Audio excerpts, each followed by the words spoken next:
Warning, this video contains subject matter that may be disturbing to some viewers.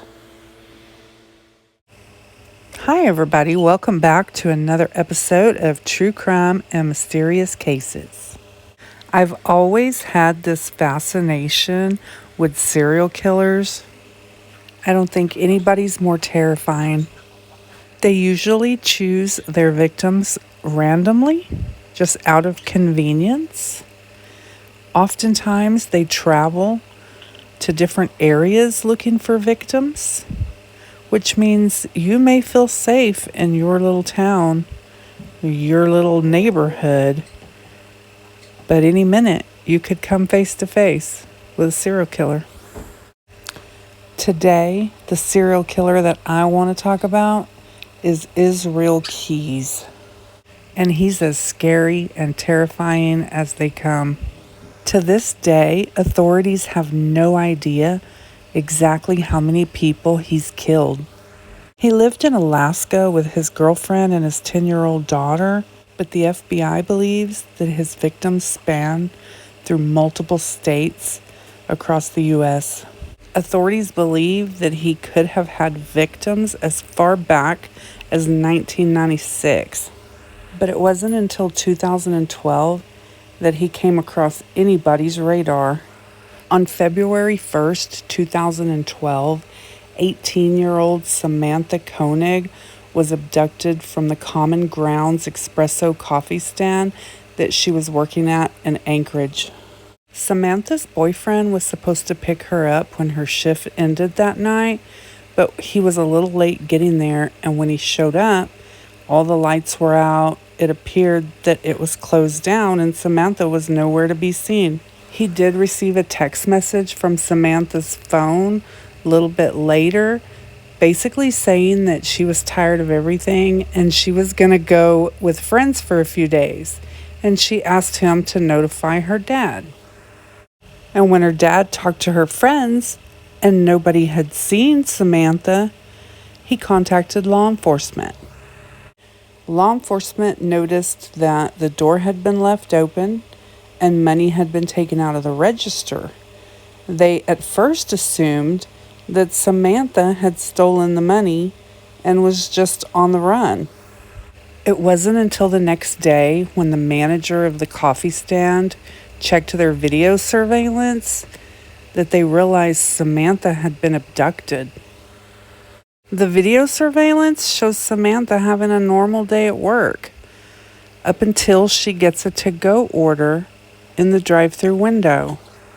The video shows Samantha taking the order for the coffee, making the coffee, and when she turns to deliver it to the customer, she looks startled and raises both of her hands in the air.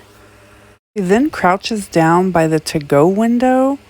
The lights turn out, and the video shows a man reaching in and tying her hands behind her back. He then takes her out of the coffee stand, marches her outside, and puts her in his truck. Now in the video, you never see the man's face. Authorities have no idea who he is. And the video camera image of Samantha would be the last time she was ever seen. 2 weeks later, on February the 14th, her father would receive a photograph via text message from the kidnapper requesting ransom money. The photograph was of Samantha with somebody holding a newspaper beside her from the day before, which was February the 13th. In the picture, Samantha looks exhausted, disheveled, bruised up, but she does appear to be alive. I'm not going to show the photograph here, but you can easily Google it. The kidnapper requested $30,000 be deposited into Samantha's account. Now, her dad did deposit $15,000 into her account so that law enforcement could do surveillance on the money. The authorities were notified when somebody used Samantha's debit card at an ATM in Texas. Now, he was basically unrecognizable, wearing a hood, a face mask, and big sunglasses. But he would make multiple withdrawals at different ATMs, and one of those ATM cameras captured his rental car. They put out a bolo on the car, and a Texas trooper just happened to see the car in a motel parking lot. Samantha's cell phone, debit card, and ID were found in the car. He was immediately arrested, transported back to Alaska, and interviewed. And this is when authorities discovered the horrifying details of what really happened to Samantha. And they also learned she wasn't his only victim. He admitted to the investigators that he had taken Samantha from the coffee shop to his home, the home that he shared with his girlfriend and his daughter. He took her to the little white shed right next to his house and left her in there tied up and gagged while he went in the house to check and make sure his daughter and girlfriend were still asleep. When he was satisfied that they were asleep, he went back out to the shed where he raped, strangled, stabbed, and killed Samantha. He then wrapped her body in a tarp and left her there in the shed for 2 weeks while he went on vacation with his daughter to New Orleans. When he got back, he unwrapped her body and saw that it had been somewhat preserved because of the cold weather. He came up with the idea to ask for the ransom. He then set her up, put a lot of makeup on her, and sewed her eyes open with fishing wire so he could show that photograph to her father as proof of life in hopes to get some ransom money. He then dismembered her and dumped her body in a lake where divers later found her remains on April 2nd of 2012.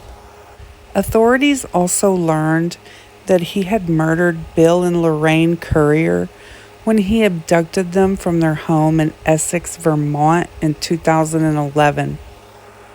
They had both been shot dead, and Elaine had been sexually assaulted. During his interview, he also alluded to other murders that he was responsible for, but wouldn't give details. He did, however, tell law enforcement that he kept kill kits buried in multiple states around the U.S. So when he got the urge to kill, he could just go to one of these areas where he already had a kill kit readily available to him. The FBI also believes Keyes is responsible for the murder of Deborah Feldman, who went missing from her home in New Jersey in 2009. And he's a suspect in the case of Julie Harris, who was only 12 years old when she went missing from her home in Washington in 1996. Keyes lived in the area at that time.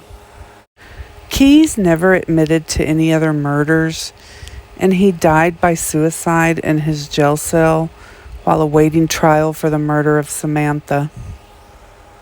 But the FBI believes that there's 11 victims total because in his jail cell they found 11 drawings of skulls that he had drawn in his own blood. He did leave a suicide note, but it didn't have any information on other killings. It was basically just a lot of rambling. There's really no telling how many victims there actually are. And the only thing positive out of this story is that Keyes is now dead and is no longer a threat. That's going to conclude this video. Don't forget to lock your doors tonight. As always, thank you for joining us. And don't forget to hit those like, subscribe, and notification buttons so that you don't miss any future episodes.